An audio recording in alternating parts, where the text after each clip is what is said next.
My name is Priyanka Goyal, and I have secured All India Rank 369 this time. And very, very hopefully, very happily, I am telling you that this was my last attempt. So finally, this feels like, getting peace. So I'm really thankful to Almighty. I'm really thankful to this universe for finally providing me the opportunity of being a civil servant. So I will start with the basic questions which most of the aspirants have, and since I have a very long journey in this UPSC CSC, so I'm gonna discuss about everything, especially the basic questions, the basic doubts which generally the aspirants have. And I have also faced all these things, all those problems during my journey. So I think that I'm at a very better place to tell now that what should we do, what should we not do, what things we should generally avoid while studying, and what are the things we should moreover focus upon. Okay, so I have a set of questions in my hand, and the first question in this is, so what tell me something about your UPSC journey. Okay. So, if I talk about my UPSC journey, so it was a 6 year long journey, and I just started after my graduation in 2016, and 2017 was my first attempt where I was not able to clear the prelims. Cut off क्या होगा? Hello. See, we'll predict all of these things later on. I have seen this year's paper, and in my personal opinion, the paper was very difficult. और मुझे लगता है कि अगर मैं उस एग्ज़ाम को दे रही होती तो even I am not sure कि मैं उसे क्लियर कर पाती या नहीं. हिंदी लैंग्वेज, हाँ बिल्कुल, ओके ओके, मैं दोनों तरह की लैंग्वेज यूज़ करूँगी. I am really sorry. I make sure कि आप सबको सारी बातें समझ में आए. बिल्कुल. ओके. सो हम ये कट ऑफ वगैरह थोड़ा बाद में डिस्कस करेंगे. इनफैक्ट इस बार के टॉपर्स ने भी एक की बनाई है, जिसमें से आप लोग अपने आंसर्स चेक कर सकते हैं. हम लोगों ने बड़ी मेहनत से वो की बनाई है, और अभी हम 1-2 दिन में उसको रिलीज़ करेंगे. कुछ जो क्वेश्चन में डिस्क्रिपेंसीज है अभी हम उनको सॉल्व कर रहे हैं, उसके बाद हम उसे रिलीज़ करेंगे. तो आप लोग उसमें से भी एक बार ही चेक कर लीजिएगा. और उसके अलावा अगर मैं अपनी इस जर्नी के बारे में बात करूं तो बहुत ही लंबी जर्नी थी, बहुत ही हेक्टिक जर्नी थी, बट उसके साथ साथ हमें पॉजिटिव चीज़ों को नहीं भूलना चाहिए. सो मैं यही बोलूँगी कि इस जर्नी के दौरान मुझे बहुत कुछ सीखने को मिला. मेरी पर्सनालिटी के बारे में मुझे लगता है कि वो बहुत इन्हांस हुई है इतनी सारी पढ़ाई करके, इतना सब कुछ देख कर सीख कर, about the current events, about the basic subjects. तो और उसके साथ साथ जब हम फेलियर को देखते हैं तो वो हमारे अंदर एक ठहराव लेकर आता है. फेलियर हमें सिखाता है कि जो सक्सेस है वो इतनी आसानी से नहीं मिलती है. उसके लिए हमें बहुत मेहनत करनी होती है, हमें अपने आप से फ़ाइट करनी होती है हर दिन. हमें इस यूनिवर्स से फ़ाइट करनी होती है कि नहीं, हमें ये चाहिए, यही हमारा ड्रीम है, हमें ऐसा करना है. हमें अपनी मेहनत से ना हराना होता है बहुत सारी चीज़ों को खुद को जताने के लिए. तो ये मेरी यूपीएससी जर्नी ने मुझे सिखाया है. मेरे अंदर बहुत, मुझे लगता है कि बहुत ठहराव आया है, बहुत मैच्योरिटी, बहुत पेशेंस मेरे अंदर आया है इस जर्नी के दौरान. और उसके बाद मुझे ये मिला है. ग्रेजुएशन में कौन सा सब्जेक्ट लेना चाहिए, वील डिस्कस अबाउट एवरीथिंग. अभी हम स्टेप बाय स्टेप चलते हैं, और फिर हम जो भी आप लोगों की भी जनरल क्वेरीज हैं हम उन सबको एड्रेस करेंगे. प्रीलिम्स, या डेफिनेटली जागृति, मैं अपनी सारी मार्कशीट आपके साथ शेयर करूंगी. I could not qualify prelims 4 times, जिसमें से एक बारी was due to the CSAT, because nowadays the pattern of CSAT is changing. तो उसके बाद मैंने अपना सी सैट कैसे इम्प्रूव किया, आई टॉक अबाउट दैट, क्योंकि इस बार भी सी सैट बहुत डिफिकल्ट आया, और nowadays aspirants are really facing a problem in clearing the CSAT exam as well, और ये प्रॉब्लम मैंने भी फेस की थी. So let me take the next question, जिसमें आता है कि मैंने प्रीलिम्स की तैयारी कैसे की फॉर GS 1 and 2 बोथ. सी प्रीलिम्स की तैयारी के बारे में बात करने से पहले हम कुछ जनरल बातें करते हैं, जैसे कि यूपीएससी की प्रिपरेशन हमें कब स्टार्ट करनी चाहिए, कैसे करनी चाहिए, क्यों करनी चाहिए। अभी कहाँ पर ज्वाइन हो? सी अमित, अभी हम लोगों का सिर्फ रिजल्ट आया है और सर्विस एलोकेशन डीओपीटी करता है, यूपीएससी का काम अब ख़त्म हो चुका है। तो डीओपीटी से लगभग जो सर्विस एलोकेशन है वो आने में 1 से 1.5 महीना लग जाता है। तो उसके बाद ही हमें पता चलेगा कि क्या सर्विस अलॉट होगी, और मुझे उम्मीद है कि जो भी सर्विस मिलेगी वो अच्छी होगी, बिकॉज इस एग्ज़ाम में कोई भी ऐसी सर्विस नहीं है जो ख़राब है। और अल्टीमेटली दी जो एम हमें रखना चाहिए ना, वो होना चाहिए एक सिविल सर्वेंट बनने का। If you're getting that opportunity to be a civil servant and to serve your country, to use your potential to make your country better, to put smile on lot of people's face, तो ये अपने आप में ये golden opportunity है जो ये exam हमें प्रोवाइड करता है। तो आपका जो अल्टीमेट एम है ना, वो वही होना चाहिए। ओके, सो पीटी में डर लगता है, बिल्कुल लगता है, बिल्कुल मैं ये बात बिल्कुल मान सकती हूँ कि हमें पीटी में डर लगता है। मुझे भी लगता था और सबको लगता है, लेकिन इतने सारे लाइक पूरे 6 पीटी देने के बाद मुझे जो समझ में आया है वो ये है कि अगर हमारी जो तैयारी है ना वो ऐसी स्कैटर्ड ना हो, वो थोड़ी सी सिंक्रोनाइज्ड हमारी तैयारी हो, तो हम ना पीटी को इजीली क्रैक कर सकते हैं। मतलब मैंने अपने एक्सपीरियंस में यही सीखा है, वही मैं आपके साथ शेयर कर रही हूँ, ताकि जितना टाइम मुझे लगा आप लोगों को उतना टाइम ना लगे, और आप अपने फर्स्ट अटैम्प्ट, सेकेंड अटैम्प्ट या जो भी अब आप अटैम्प्ट दे रहे हैं उसी के अंदर आप उसको क्लियर कर लें, पूरे एग्ज़ाम को आप क्लियर कर लें। इसीलिए हम लोग यहाँ पे आज बात कर रहे हैं। तो यूपीएससी की प्रिपरेशन स्टार्ट करने से पहले आपका जो गोल है ना वो क्लियर होना चाहिए कि आप क्यों इसकी तैयारी करना चाहते हैं। बिकॉज जनरली पीपल आस्क कि क्या चीज़ ने आपको मोटिवेट करके रखा, और आपका मोटिवेशन का सोर्स क्या था, क्या आपको इंस्पायर कर रहा था। तो ये जो मैंने बोला ना अभी कि क्यों, यही वो रीज़न होता है जो आपको मोटिवेट करके रखता है। डजेंट मैटर कि आपका कौन सा अटेम्प्ट है, वो जो रीज़न है आपका वो इतना स्ट्रॉन्ग होना चाहिए कि वो आपको मोटिवेट करके रखे, और उसके अंदर कोई किंतु परंतु, ये इधर उधर कि नहीं करना, ये नहीं करना, हो नहीं रहा है, ये सब डाउट्स है ना अपने आप ही मन में नहीं आते हैं। चाहे कितने भी अटेम्प्ट्स मेरे लगे हों, कितने भी बारी मैंने फेलियर को देखा हो, उसके अंदर एक बार भी ना मेरे मन में सेल्फ डाउट नहीं आया, या फिर ये नहीं आया कि मैं क्यों ये सब कर रही हूँ, क्या ये उतना वर्थ इट है या नहीं है। एक बारी भी मुझे ऐसा नहीं लगा, क्योंकि मेरा जो रीज़न था इसकी प्रिपरेशन को स्टार्ट करने का, मेरा रीज़न एक सिविल सर्वेंट बनने का, वो हमेशा से मेरे माइंड में बिल्कुल क्लियर था कि मुझे क्यों सिविल सर्वेंट बनना है। तो अगर आप अपना गोल, अपना एम आप बिल्कुल क्लियर रखेंगे ना, तो आपको कोई ऐसा डाउट नहीं आएगा, और आप कभी किसी से नहीं पूछेंगे कि क्या ऐसी चीज़ है जो आपको मोटिवेट करके रख सकती है किसी भी अटेम्प्ट में। तो आप सबसे पहले ना अपने गोल को क्लियर कीजिए, और उसके बाद कभी आपके माइंड में ना सेकंड थॉट नहीं आना चाहिए कि अब ये करें या नहीं करें, बीच में छोड़ दें, क्योंकि बहुत सारे बच्चे उसको बीच में छोड़ ही देते हैं। तो आपके मन में ना वो डाउट बिल्कुल भी नहीं आना चाहिए कि हम इसको छोड़ देते हैं। उसके बाद जो दूसरी बात आती है हमारी, वो आती है कि अब इसकी तैयारी स्टार्ट करें कैसे। एक बारी हमने सोच लिया है कि हमें तैयारी करनी है, तो अब उसको स्टार्ट कैसे करें। सी, चाहे यूपीएससी हो या मैं कहूँगी कि कोई भी कॉम्पिटिटिव एग्ज़ाम हो, हमारी कंट्री में बहुत सारे एग्ज़ाम्स होते हैं, उसके लिए ना आप सबसे पहले आप उसका ना सिलेबस उठा के देखिए कि उसके अंदर क्या उन्होंने खुद से मेंशन किया है, कौन से टॉपिक्स, कौन से लेवल तक के, ये जैसे बहुत से में लिखा होता है ना up to 10th standard, specially जो एप्टीट्यूड एग्ज़ाम होते हैं उसका क्या लेवल है। आप इन्हें इन सारी चीज़ों को ना एनालाइज़ कीजिए। सी सैट की स्टडी कैसे करें, बिल्कुल शेख, अभी हम इसके बारे में बात करेंगे कि हमें कैसे, किस पर्टिकुलर चीज़ की हमें कैसे तैयारी करनी है। Last name, what would you have done further? Okay, so you are basically asking about the plan B.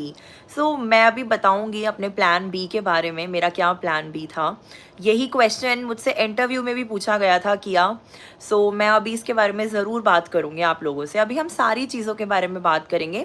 मैं चाह रही हूँ कि हम थोड़ा सा स्टेप बाय स्टेप चलें, ताकि आप लोगों को भी समझने में आसानी हो, और कल को जो भी ये वीडियो देखे तो उन्हें भी थोड़ा सा समझने में आसानी पढ़ानी हो। तो हम बात कर रहे थे कि हमें तैयारी कैसे स्टार्ट करनी चाहिए।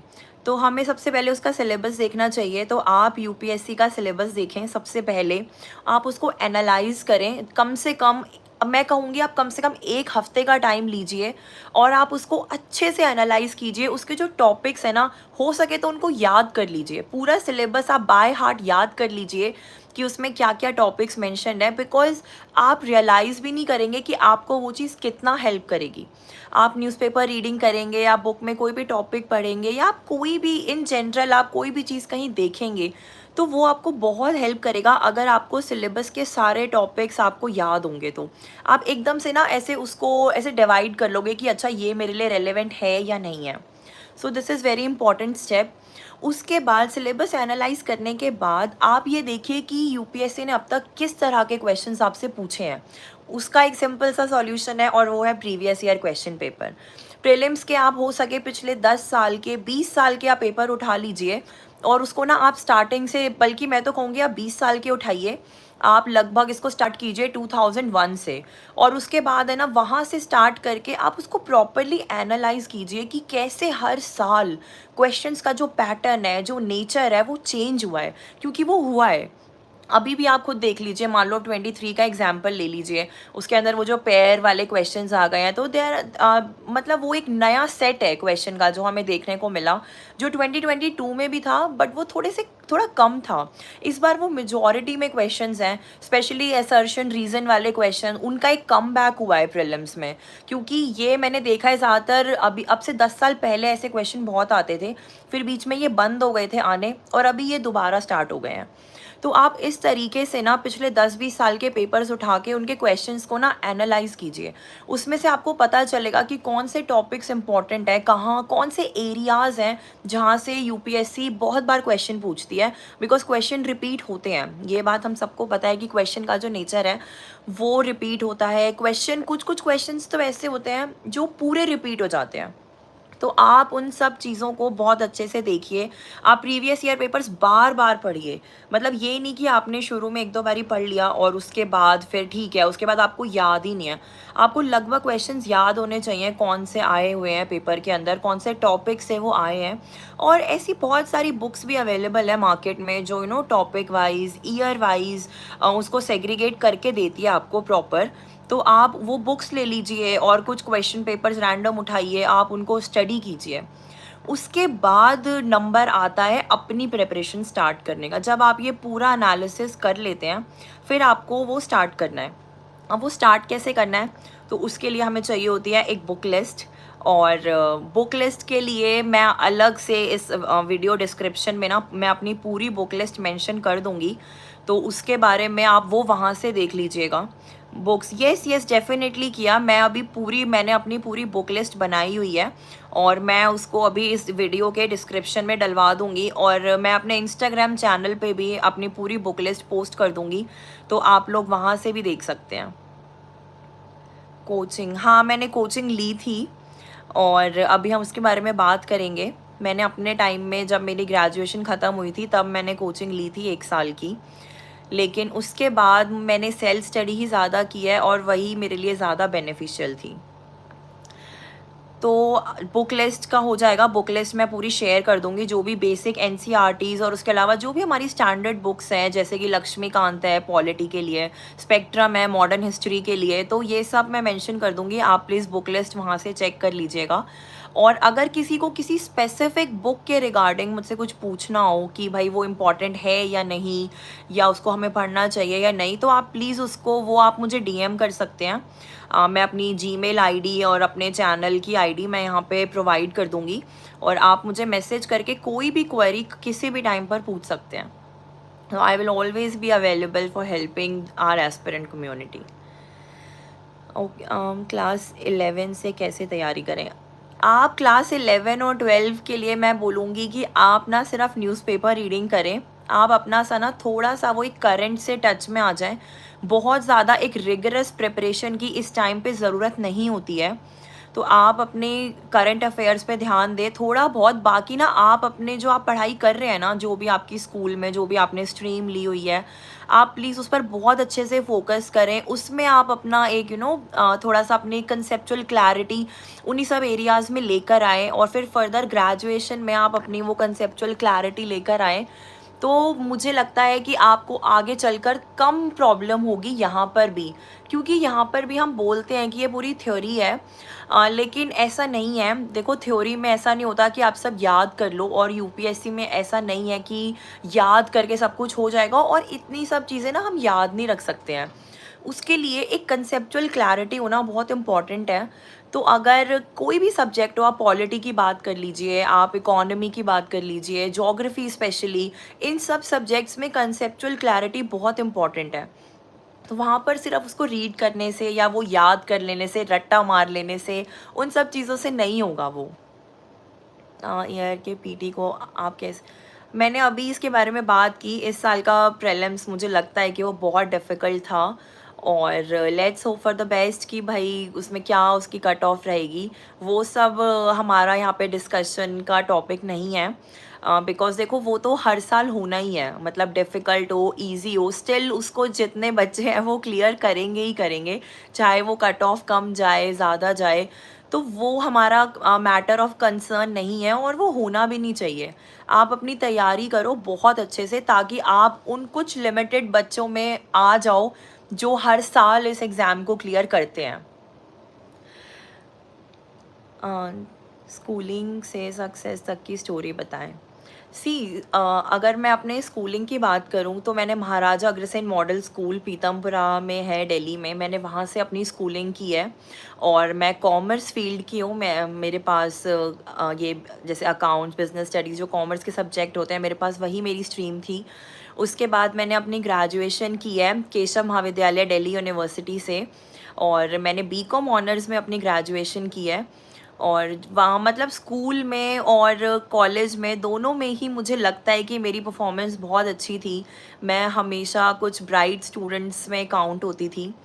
तो वहाँ तक तो सब कुछ बहुत अच्छा था, और वही एक इंस्पिरेशन थी मेरे लिए, मेरी फैमिली के लिए, कि बेटा you can really do good. तो उन्होंने मुझे इंस्पायर किया कि आप पढ़ाई में अच्छे हो, आप अच्छा कर सकते हो।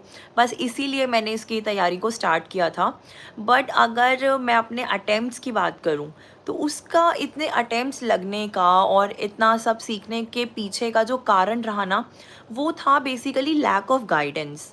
मेरे पास है ना राइट टाइम पर राइट गाइडेंस नहीं थी। और इसी के लिए मैं आपको बताना चाहती हूँ कि इस एग्ज़ाम को क्लियर करने के लिए ना राइट गाइडेंस बहुत इंपॉर्टेंट है। अगर आपके पास गाइडेंस नहीं है ना, तो आप लगे रहेंगे, आप ना अपने हर अटेम्प्ट्स में कुछ आप अपनी गलतियाँ करेंगे, और फिर उसके चक्कर में वो अटेम्प्ट्स इतने इंक्रीज़ हो जाते हैं, वहाँ से डीमोटिवेशन आनी भी स्टार्ट हो जाती है। तो प्लीज़ मेक श्योर कि आप शुरू से ही ना आपके पास एक अच्छी गाइडेंस हो। और गाइडेंस का मतलब ये नहीं होता है कि आप कोई महंगी सी कोचिंग इंस्टीट्यूट को आप ज्वाइन कर लो और वहीं से ही आपको गाइडेंस मिलेगी। ऐसा नहीं होता है। आप गाइडेंस आपको किसी से भी मिल सकती है, आपको किसी टॉपर्स की वीडियो से मिल सकती है, आपको किसी टीचर से मिल सकती है, या फिर जिनका नहीं भी हुआ है, मैं ये कहूँगी कि वो लोग भी आपको बहुत अच्छी गाइडेंस दे सकते हैं। किसी जिस जो फेल हुआ है ना, उसको ये पता है कि क्या चीज़ वर्क नहीं कर सकती, एटलीस्ट आप उन चीज़ों को अवॉइड कर सकते हैं। तो आप है ना इसमें किसी को भी अंडर एस्टिमेट ना करें, और जहाँ से भी आपको कुछ अच्छा सीखने को मिल रहा है, कोई भी अच्छी बात, कोई अच्छा पॉइंट, आप उसे ज़रूर सीखें। और उसको ना अपने ऊपर, ऐसा नहीं कि आप सब कुछ अपने ऊपर इम्प्लीमेंट कर लीजिए, because that is not possible. और हर एक इंसान अलग होता है, उसकी पर्सनालिटी, उसका नेचर, उसका माइंडसेट डिफरेंट होता है। चीज़ों को ऐसे कैच करने की जो उसकी एक अटेंशन पावर होती है, वो सबकी डिफरेंट होती है। तो आप है ना ध्यान दीजिए कि क्या चीज़ उनमें से ऐसी है जो आपके ऊपर एप्लीकेबल है। अब जैसे ना कुछ लोग पूछते हैं कि हमें कितने घंटे पढ़ाई करनी चाहिए। See, this is a very subjective question, because कितने घंटे पढ़ाई करनी चाहिए ना, this really depends on you, कि आप कितना उसको ना ऐसे ग्रैब कर पाते हैं। तो अगर आप कोई बच्चा ऐसा होता है जो 2 घंटे में भी बहुत कुछ सीख लेता है, और कोई बच्चा ऐसा होता है जो ना 12 घंटे में भी उतना नहीं समझ पाता है। तो ये ना सबका अलग अलग कैलिबर है, सबका अपना पोटेंशियल है सीखने का। तो आप है ना अपने हिसाब से उस चीज़ को डिसाइड कीजिए, अपना एक टाइम टेबल बनाइए, अपना एक गोल सेट कीजिए कि आपको कितने टाइम में कितना सिलेबस कवर करना है, कौन सा टॉपिक कवर करना है, और उसके बाद आप उस पे ये आप एक second I think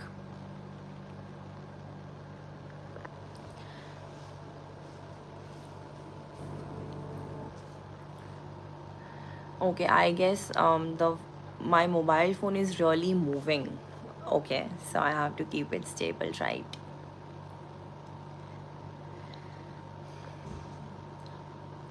Is most about easy पढ़ना, self study with focus, yes yes absolutely. Okay, so आप मैं ये बोल रही थी कि आप अपना एक टाइम टेबल बनाइए, अपना एक गोल सेट कीजिए, और आप उसके अकॉर्डिंग उस पर वर्क कीजिए कि आपको पूरे दिन में कितना कंप्लीट करना है, कौन से टॉपिक्स, कौन सा चैप्टर आपको पूरा करना है। ये ना एक बहुत ही ईजी गोइंग प्रोसेस है, एक बहुत ही स्लो मूविंग प्रोसेस है, बिकॉज इसमें ऐसा नहीं है कि आपने 1-2 दिन तैयारी कर ली और हो गया बस ठीक है। ऐसे नहीं होगा, आपको इसमें पूरे साल, 1.5 साल, 2 साल, 3 साल भी आपको लग सकते हैं इसकी प्रिपरेशन में। तो आप अपने आप को ना थोड़ा सा ईजी गोइंग रखिए, और पढ़ाई के साथ साथ आप थोड़ा सा अपना एक्स्ट्रा करिकुलर चीज़ें, जो भी आपकी हॉबीज़ हैं, जिन भी चीज़ों में आपको खुशी मिलती है, आपकी family time, friends time, social media हो गया आजकल, तो आपको जो यूज़ करना है, जिससे भी आपको खुशी मिलती है, आप वो यूज़ कीजिए, उसमें कोई प्रॉब्लम नहीं है। बस आप थोड़ा सा ना हर चीज़ को ऐसे लिमिटेड रखिए, अपनी पढ़ाई के टाइम को एक प्रॉपर रखिए कि आपको कितने टाइम पढ़ना है, उतना आपको करना ही करना है। एक कंसिस्टेंसी होनी चाहिए आपकी इस जर्नी में कि भाई अगर मान लो हो सकता है कि किसी दिन आप 10 घंटे नहीं पढ़ाई कर पा रहे हैं, आप 8 घंटे नहीं पढ़ पा रहे हैं, तो एटलीस्ट मेक श्योर कि आप 2 से 3 घंटे ज़रूर पढ़ लें। आप अपने करंट अफेयर्स, अपना न्यूज़पेपर रीड करें। वो कंसिस्टेंसी जो है ना, वो ब्रेक नहीं होनी चाहिए। मेरी वो कंसिस्टेंसी पिछले 6 साल से है। मैं सब जगह एक्टिव थी, मैं अपनी फैमिली के साथ भी टाइम स्पेंड करती थी, मैं सोशल मीडिया भी रन करती थी, लेकिन फिर भी मेरी पढ़ाई की जो कंसिस्टेंसी है ना, उसको मैंने ब्रेक नहीं होने दिया, क्योंकि उसके पीछे का जो रीज़न था, मोटिवेशनल फैक्टर, वो मेरा बहुत स्ट्रॉन्ग था। तो इसलिए मैंने अपना वो धैर्य, अपनी वो हिम्मत हमेशा बना के रखी। तो आप भी वो बना के अगर रखेंगे, तो मैं बोल रही हूँ आपको ज़रूर सक्सेस मिलेगी। आपसे मिलना है, बिल्कुल बिल्कुल। मैं दिल्ली में ही रहती हूँ, और अगर कभी पॉसिबल होगा तो मैं आप सबके साथ एक मीटअप ज़रूर प्लान करूँगी। उसके बाद हम सब लोग मिलेंगे डेफिनेटली। अच्छा, अगर अब हम नेक्स्ट बात करते हैं, मेरे पास इसमें क्वेश्चन है प्रीलिम्स की तैयारी के बारे में, ठीक है। सी, प्रीलिम्स की तैयारी के बारे में जैसा अभी हमने बात किया कि जो नेचर है एग्ज़ाम का, वो थोड़ा चेंज हो गया है। तो अगर मैं उस डायरेक्शन में बात करूँ ना, प्रीलिम्स की जो तैयारी है, आप ना उसको बेसिक से स्टार्ट कीजिए। अब बेसिक का मतलब है आपको बेसिक बुक्स कवर करनी है सारी, with multiple revision. Multiple books नहीं चाहिए, मल्टीपल रिवीजन चाहिए। बुक लिस्ट बहुत ही, मेरी बुक लिस्ट बहुत छोटी सी है, और पिछले 6 साल से वही चल रही है। तो वो मैं आपके साथ शेयर करूँगी, आप उसको देखना। आप उन्हीं बुक्स को बार बार पढ़िए, उसमें से रिवाइज़ कीजिए 3 टाइम्स, 4 टाइम्स, आप 5 टाइम्स। मैंने लक्ष्मीकांत लगभग 6 से 7 बार पढ़ ली होगी अभी तक, कम से कम। तो आप उसको मतलब 6 से 7 बार, मैं एक अटेम्प्ट में एटलीस्ट उसको ऐसे रीड कर लेती थी। तो अगर मैं पिछले 5 साल का निकालूंगी ना उसका टोटल, तो वो हो, आप 20-25 बार उसको मान के चलो कि मैंने ऐसे पीसेस में कहीं कहीं से जो चैप्टर इंपॉर्टेंट है, कुछ है, मैंने उसको बहुत बार रीड मैं कर चुकी होंगी अभी तक। तो आप मल्टीपल टाइम्स आप रिवीजन करें, और उसके बाद आप ना जो क्वेश्चन आंसर्स होते हैं, प्रीवियस ईयर पेपर तो है ही इम्पॉर्टेंट, उसके साथ आप वो प्रैक्टिस करें। मल्टीपल टाइम्स आप प्रीवियस ईयर पेपर प्रैक्टिस करें, आप उसमें से ऑप्शंस को एनालाइज करें, और उसके साथ साथ आप ये करें कि जो अब मार्केट में टेस्ट सीरीज़ आती हैं, तो पहले जनरली सी हम लोग बोलते थे कि मुझे भी यही सुनने को मिला है, और ज़्यादातर मैंने भी स्टार्टिंग में ऐसा ही किया था कि हम है ना किसी एक कोचिंग की टेस्ट सीरीज़ को लगाते हैं। और मतलब मैं कोचिंग का ऐसे, मैं किसी का यहाँ प्रमोशन करने के लिए नहीं हूँ। तो आपको जो अच्छी लगे, जिसका आपका मन करे, आप प्लीज़ उसके टेस्ट पेपर्स करें। उसके अंदर कोई वो नहीं है कोई कि मैं कुछ प्रमोट करूँगी यहाँ पे। तो आपको जो अच्छा लगे, पर पहले क्या होता था ना कि हम एक टेस्ट सीरीज़ करते थे और फिर हम बोलते थे कि उन 30-35 टेस्ट पेपर्स को ना आप रिवाइज़ करो। लेकिन ना अब जिस तरीके का पेपर हो गया है ना, तो मैं ये बोलूँगी कि आप है ना एटलीस्ट 2 से 3 डिफरेंट कोचिंग इंस्टीट्यूट्स की टेस्ट सीरीज़ को आप करें और हो सके तो आप उसे डेफ़िनेटली रिवाइज़ करें, स्पेशली जिन भी टेस्ट में आपने थोड़ा लो स्कोर किया है।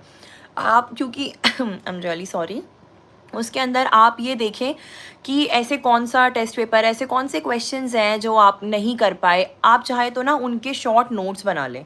तो मैंने इस बार क्या किया, इस बार मेरे जो प्रीलिम्स के मार्क्स हैं वो कट ऑफ से 20 मार्क्स ऊपर हैं in general category, which means a lot, मुझे ऐसा लगता है।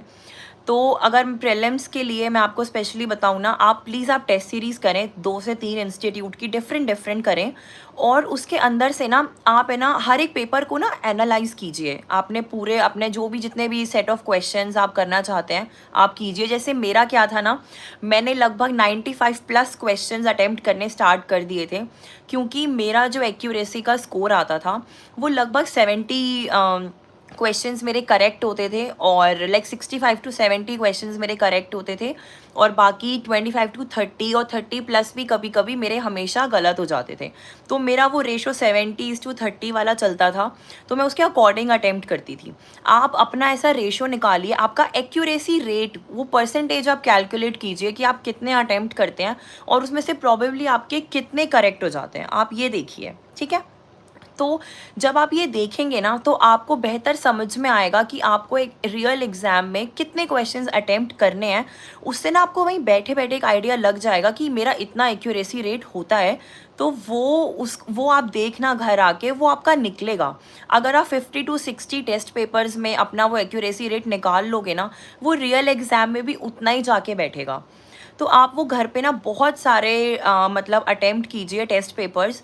और अब उसमें से क्या करना है ना, देखो हम जनरली ऐसा बोलते हैं कि आप उनको रिवाइज़ कीजिए, बट मैं बहुत ही प्रैक्टिकली बात करना चाहती हूँ अभी। क्या होता है कि हम है ना पूरे एक्सप्लेनेशन है ना आजकल बहुत बड़ी-बड़ी देते हैं ये कोचिंग वाले ना सब, वो बहुत अच्छी बात है, पूरा सिलेबस उसमें लगभग रिवाइज़ हो जाता है। बट लास्ट टाइम पे, लास्ट के 10-15 दिन जो होते हैं प्रीलिम्स से पहले, उस टाइम पर ना ये पॉसिबल नहीं है कि आप ना वो 60-70 पेपर की पूरी-पूरी बुकलेट आप उनको बैठ के रिवाइज़ कर लो। That is really not possible. उसमें आप क्या की मैं क्या करती थी कि जिस पेपर में मेरा काफ़ी लो स्कोर होता था या फिर जिन क्वेश्चंस में मुझे ऐसे मतलब सिर्फ एक ही स्टेटमेंट पता है, बाकी सब मैंने गेस वर्क से किया है, अगर वो स्मार्ट गेस हो, कोई भी गेस हो, लेकिन अगर वो गलत हुआ है मेरा, तो मैं ना उसकी एक्सप्लेनेशन में से ना उन पॉइंट्स को नोट डाउन कर लेती थी एक पेपर पे। तो मैंने लगभग ऐसे ना 60-70 टेस्ट पेपर के लिए ना अपनी एक छोटी सी बुकलेट बना ली थी। तो वो बेसिकली एक टेस्ट पेपर का ना एक सिंगल पेज होता था, जिसके ऊपर मैं ना उसमें से जितनी भी इंपॉर्टेंट चीज़ें हैं जो मेरी गलत हुई हैं, मैं उनको नोट डाउन कर लेती थी। उसके बाद मैं वहाँ से लास्ट में ना ऐसे आकर ना मेरे पास लगभग आप ये मान लो कि 50-60 पेज की मेरी एक अपनी छोटी सी कॉपी तैयार हो गई थी। उसको रिवाइज़ करना बहुत ईज़ी होता है। 50 पेजेस ऐसे होते हैं कि आप है ना अगर एग्ज़ाम सेंटर तक भी जा रहे हो ना 1 डेढ़ घंटा लगा के, तो आप इतने जाने-जाने में ही वो 50 पेजेस आप ईज़िली रिवाइज़ कर सकते हो। तो आप ना इस तरीके की चीज़ें कीजिए, ऐसा नहीं कि या और ये तो बिल्कुल मत करना कि ना सिर्फ टेस्ट पेपर करे और छोड़ दिया, आपने उनको एवेल्युएट नहीं किया, आपने उनकी एक्सप्लेनेशन रीड नहीं करी, सिर्फ मार्क्स देख लिए। अगर आपके अच्छे आ रहे हैं, अगर आप 100 प्लस स्कोर कर रहे हो तो हाँ जी सब कुछ बहुत अच्छा चल रहा है, ऐसा नहीं होता है। उसके अंदर आपको हर एक टेस्ट पेपर से ना ट्रस्ट मी कुछ ना कुछ नया ज़रूर सीखने को मिलेगा, आपकी नॉलेज में एडिशन होगा, जो आपको पहले नहीं पता होगा वो आपको हर एक टेस्ट पेपर से सीखने को मिलेगा। कोई भी पेपर ऐसा आप नहीं सॉल्व कर पाएंगे जहाँ पे पूरे 100 क्वेश्चंस आपको आते होंगे। तो प्लीज़ आप ये थोड़ा सा स्ट्रैटेजी आप फॉलो कीजिए। और अगर किसी को अभी भी कुछ इससे रिलेटेड कुछ डाउट हो इस पर्टिकुलर प्रीलिम्स की स्ट्रैटेजी में, तो आप प्लीज़ मुझे डीएम करना, वो मैं अलग से आपको और डिटेल में एक्सप्लेन कर दूँगी। बट रफली ये पूरा यही है, अगर आप इसको इस तरीके से इम्प्लीमेंट करेंगे ना तो आपको प्रीलिम्स डिफ़िकल्ट तो नहीं लगेगा, प्रीलिम्स हो जाएगा। और मुझे ऐसा लगता है कि ये इस तरीके की प्रिपरेशन जो होती है ना, ये आपको फर्दर मेंस में भी बहुत हेल्प करेगी, क्योंकि आप है ना स्ट्रैटेजाइज करना सीख जाएंगे फिर सारी चीज़ों को, आपकी ना एनालिटिकल स्किल्स इंक्रीज़ हो जाएगी इस तरीके के एनालिसिस करने से। और अब हम बात करते हैं ये जीएस के बारे में था। तो basically books, then previous year papers, और फिर टेस्ट सीरीज़ और उसका प्रॉपर रिवीजन और एनालिसिस। तो ये शॉर्ट में प्रीलिम्स के लिए है। अब हम बात करते हैं सी सैट के बारे में। तो सी सैट एक बारी मेरा भी नहीं हुआ था, दैट वाज 2020 अटेम्प्ट, और उस साल मेरे 65 पॉइंट समथिंग कुछ थे, तो आई गेस 0.5 या 0.4 से मेरा सी सैट रुक गया था। और वो that was so painful, because उस साल मेरे जीएस में बहुत अच्छे मार्क्स थे, लाइक कट ऑफ से बहुत ऊपर मेरा स्कोर था, और सी सैट में कुछ पॉइंट की वजह से मेरा पूरा ईयर वेस्ट हो गया था। So that was very very painful for me. उसके बाद फिर मैं समझ गई थी कि सी सैट को अब ऐसे हल्के में नहीं ले सकते हैं। और अब आप लोगों ने भी देखा होगा कि सी सैट का नेचर चेंज हो गया है, पहले से बहुत डिफ़िकल्ट हो गया है। अब उसका वो 9-10th वाला लेवल नहीं रहा है, इवन IITians भी बहुत से क्वेश्चन मैथ्स के सॉल्व नहीं कर पाते हैं। तो अब आप उसको ऐसे सिर्फ क्वालिफाइंग पेपर समझ कर ना उसको इग्नोर नहीं कर सकते हैं, you have to study for CSAT as well. तो सी सैट के लिए मैंने क्या किया था कि मार्केट में ना ऐसे कुछ बहुत अच्छी बुक्स आती हैं, मैं आपको मेंशन कर दूंगी उनके बारे में। उसमें ना हर एक टॉपिक से रिलेटेड कुछ क्वेश्चंस होते हैं, और कुछ उसमें प्रैक्टिस क्वेश्चंस होते हैं, कुछ उसके ना बेसिक फॉर्मूले होते हैं। जैसे कि हम अगर एग्जांपल लें तो टाइम स्पीड डिस्टेंस, ये एक टॉपिक है सी सैट का। अब टाइम स्पीड डिस्टेंस के लिए ना कुछ नहीं है, कुछ 3-4 बेसिक से फॉर्मूले हैं, और उसके अलावा उसमें ना बहुत सारे प्रैक्टिस क्वेश्चंस होते हैं। तो आप है ना सिलेबस उठाइए, और उसके अंदर है ना आप ये देखिए कि ये जो ऐसे कुछ कुछ ब्रॉड टॉपिक्स हैं, और साथ में आप प्रीवियस ईयर पेपर उठाइए कि किस टॉपिक में से ज़्यादा वो लोग पूछ रहे हैं। जैसे कि परसेंटेज हो गया, ये टाइम स्पीड डिस्टेंस हो गया, उसके अलावा प्रोबेबिलिटी के ऊपर हमेशा 2 से 3 क्वेश्चन आ ही जाते हैं। फिर रीजनिंग के कुछ बहुत ही बेसिक से टॉपिक्स हैं, उसके उसके अंदर बहुत सारे कॉम्प्रिहेंशंस भी होते हैं प्रैक्टिस के लिए। तो आप ना ये सब आप अच्छे से ना इनकी प्रैक्टिस कीजिए। आप है ना या तो अपने टाइम टेबल में डेली का 1 घंटा अब आप इंक्लूड कर लीजिए सी सैट के लिए, क्योंकि अगर आप ये मान के चलेंगे कि हम पहले जीएस कर लेते हैं और फिर लास्ट में हम जाकर सी सैट भी कर लेंगे, तो वो थोड़ा सा मुश्किल हो जाता है। बिकॉज मैथ्स ना एक ऐसी चीज़ है जिसको एक कॉन्टीन्यूस प्रैक्टिस की ज़रूरत है। ऐसा नहीं है कि वो कोई रट्टा मार लो 2-4 फॉर्मूले और फिर आप एग्ज़ाम में जाके ना सीधा सॉल्व कर देंगे क्वेश्चंस।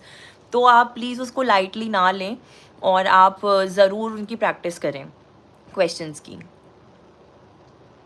कि कोई उनका नहीं हुआ या नहीं। हाँ, ओके, एवरीथिंग्स। हाँ, मेरे बहुत सारे फ्रेंड्स का हुआ है और कुछ फ्रेंड्स का नहीं भी हुआ है। तो ये हर साल होता है, कुछ लोगों का होता है, कुछ लोगों का नहीं होता है। सी रीस्टार्ट आफ्टर प्रीलिम्स, देखिए आप उसके अंदर ऐसे लो फील ना करें। आप वो अपने ऊपर एक ना ऐसे भरोसा आप बनाए रखें, एक फेथ। अगर आप अलमाइटी में बिलीव करते हैं तो प्लीज़ आप वो फेथ एक यूनिवर्स पर आप बनाए रखें कि वो आपकी मेहनत को देख रहे हैं, ऑब्जर्व कर रहे हैं, और वो उसका फल आपको ज़रूर देंगे। तो आप ना चाहे तो आप थोड़े दिन का टाइम ले लीजिए। ऐसा नहीं होता है कि यार नो रिजल्ट आ गया नहीं हुआ आप अगले दिन से ही बस स्टार्ट कर दो। ऐसा नहीं होता है, ह्यूमनली ये पॉसिबल नहीं है, हम सब इमोशनल क्रिएचर्स हैं। तो आप थोड़ा सा टाइम लीजिए, 1 हफ्ते का, 10 दिन का आप थोड़ा ब्रेक लीजिए। पूरी पढ़ाई से ब्रेक ले लीजिए, 10 दिन आप कुछ मत पढ़िए, और आप अपनी फैमिली के साथ टाइम स्पेंड कीजिए, अपने फ्रेंड्स के साथ आप टाइम स्पेंड कीजिए, आप बाहर जाइए, आपको जो करना अच्छा लगता है आप वो कीजिए। आप मूवीज़ देख लीजिए, वेब सीरीज़ देख लीजिए, आप सोशल मीडिया अगर रन करते हैं तो आप अपना वहाँ थोड़ा टाइम पास कर लीजिए, मीम्स देख लीजिए, थोड़ा खुश फील करिए।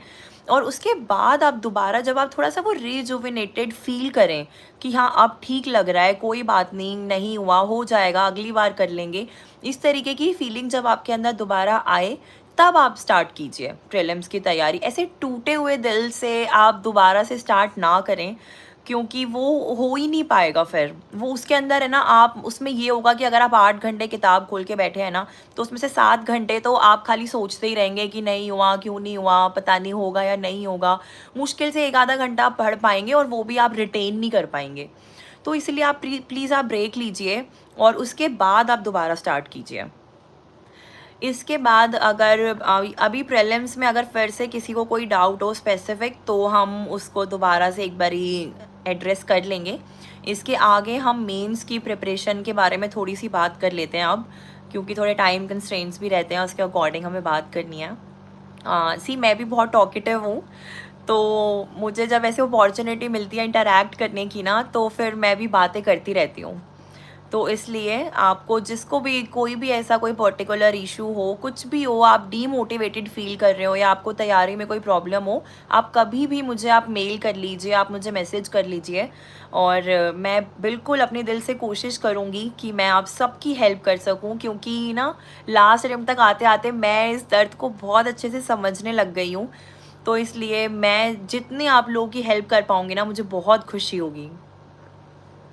हम आगे अब बात करते हैं मेंस की प्रिपरेशन की, फिर मैं अपने ऑप्शनल के बारे में थोड़ा सा डिस्कस करूँगी। मेरा ऑप्शनल पब्लिक एडमिनिस्ट्रेशन था, तो हम उसके बारे में भी बात करेंगे। अब हम सी, और मेरा थोड़ा सा गला ख़राब है, तो प्लीज़ अगर मेरी आवाज़ थोड़ी सी ब्रेक हो रही हो तो आप थोड़ा सा उसको झेल लेना। हम मेंस की बात करते हैं। मेंस की तैयारी के लिए सी, अगेन जो बेसिक बुक्स है ना, उसका तो कोई ऑल्टरनेटिव है ही नहीं, वो तो आपको पढ़नी ही पढ़नी है। बेसिक बुक्स, स्टैंडर्ड बुक्स, सारे सब्जेक्ट्स की, क्योंकि वहाँ पे सब कुछ इंपॉर्टेंट है। आपको आंसर लिखना है, तो उसके लिए आपको थोड़ा सा ज़्यादा अच्छा एक कंटेंट आपके पास होना चाहिए। सिर्फ मैं ये कहूँगी कि मेंस के लिए ना 3 चीज़ें बहुत इंपॉर्टेंट होती हैं। वो 3 चीज़ें क्या हैं? First is speed, second is handwriting, and third is content. अगर आपके पास ये तीनों है ना, nobody can stop you from clearing mains. इन तीनों में से अगर कोई एक भी चीज़ मिसिंग है, तो मेंस क्लियर करना थोड़ा डिफ़िकल्ट है, क्योंकि बहुत टफ कंपटीशन है। और ये तीन बहुत ही बेसिक सी रिक्वायरमेंट है जो मेंस क्लियर करने के लिए हमें चाहिए ही चाहिए। अब इसके लिए हमें क्या करना है? सी, कंटेंट के बारे में अगर बात करें, तो कंटेंट आपका इम्प्रूव होगा पढ़ाई करने से, बुक्स पढ़ने से। और उसके अलावा ना, उसके लिए ना एक चीज़ और इम्पॉर्टेंट है, और वो है आंसर राइटिंग। हमें ऐसा लगता है, जनरली एस्पिरेंट्स को ऐसा लगता है कि अगर हमारे पास अच्छा कंटेंट होगा, किया sir, Ansari sir, okay, Ansari sir से ना किया, मैंने पब्लिक एडमिनिस्ट्रेशन की पढ़ाई की है। और मैं दिल से उनको गुरु मानती हूँ, क्योंकि उन्हीं की हेल्प से इस बार मैंने पबैड में टॉप किया है। So I have scored the highest marks in public administration this year, that is 292। और मैं इसका सारा का सारा क्रेडिट मैं इसका अंसारी सर को दूंगी। उन्होंने मुझे बहुत गाइड किया, मेरे आंसर्स एवेल्यूएट किए, उसके बाद ही मैं अपना जो स्कोर है पबैड में वो इम्प्रूव कर पाई हूँ। और आई गेस उन्होंने मेरी आंसर कॉपीज़ पबैड की अपलोड कर दी है उनकी वेबसाइट पे। तो अगर आपको जिसका भी ऑप्शनल पबैड हो, अगर आपको वो देखना हो तो आप उसको देख सकते हैं। बाकी मैं पबैड के लिए ना एक अलग से मैं एक डिटेल्ड वीडियो बनाऊंगी, जिसके अंदर मैं उसकी पूरी स्ट्रैटेजी ना डिटेल से डिस्कस करूंगी, उसकी बुक्स के बारे में, और ये ऑप्शनल इतना रेलेवेंट क्यों है उसके बारे में। अब ऑल्दो इसकी मार्केट इमेज अब थोड़ी सी हो गई है, लोगों को लगता है कि ये स्कोरिंग नहीं है, बट अगर हम इसको अच्छे से इसकी पढ़ाई करें ना, तो ये डेफिनेटली स्कोरिंग है। तो मैं उसके बारे में एक अलग से पूरी वीडियो बनाऊंगी, बिकॉज एक ऐसे लाइव इंटरेक्शन में एक पर्टिकुलर ऑप्शनल के बारे में बात करना is not a good idea, क्योंकि सबका अलग ऑप्शनल होता है। तो अभी हम यहाँ पे जीएस के बारे में बात करते हैं। तो जीएस के लिए आप बेसिक बुक्स अपनी स्टार्ट करें, आप उनको अच्छे से रिवाइज़ करें। और उसके बाद है ना, आप ना एक चीज़ है जो आप बिल्कुल भी इग्नोर ना करें, और वो है आंसर राइटिंग प्रैक्टिस। क्योंकि मेंस में अगर कोई चीज़ आपको सेल थ्रू करा सकती है ना, वो सिर्फ आंसर राइटिंग है। नो मैटर आपने कितनी पढ़ाई की है, आपने कितनी किताबें पढ़ ली हैं, कितनी बार उनको पढ़ लिया है, इन सारी ही बातों से कोई फ़र्क नहीं पड़ता अगर आप उस चीज़ को ना पेन पेपर से पेन के थ्रू आप पेपर पे उतार नहीं सकते हैं। आपके माइंड में जो नॉलेज है, जो कंटेंट है, अगर आप उसे कागज़ पे नहीं उतार सकते हैं, तो मेंस क्लियर करना बहुत मुश्किल है। क्योंकि वहाँ पर एग्जामिनर के हाथ में ना आपकी कॉपी है, वहाँ पे आप नहीं है बताने के लिए। तो आपकी कॉपी ही सब कुछ आपके बारे में बताएगी। तो आप आंसर राइटिंग को बिल्कुल इग्नोर ना करें। जैसे जैसे आपके टॉपिक्स कवर होते जाएँ, जैसे जैसे आपकी कुछ बुक्स, आपकी कुछ पर्टिकुलर एरियाज़ कवर होते जाएँ, आप उसकी आंसर राइटिंग स्टार्ट कर लीजिए। जैसे कि अगर हम एक स्पेसिफिक सब्जेक्ट की बात करते हैं, जैसे कि हम पॉलिटी के बारे में बात करते हैं, तो पॉलिटी का ना कुछ सिलेबस डिफाइंड है, यूपीएससी ने उसको दिया हुआ है प्रॉपर, कि क्या उसके टॉपिक्स हैं, क्या उसके अंदर एरियाज़ हैं। आप उन सबको देखिए, और उसके बाद है ना आप मेंस के प्रीवियस ईयर पेपर्स उठा लीजिए पॉलिटी के। आप उसमें से ना टॉपिक वाइज आप उसको ना थोड़ा सा एनालाइज कीजिए कि किस टॉपिक में से ना किस तरह का क्वेश्चन यूपीएससी ने पूछा है। जैसे कि अगर कॉन्स्टिट्यूशन है या फंडामेंटल राइट्स है, तो फंडामेंटल राइट्स एक बहुत इंपॉर्टेंट टॉपिक है।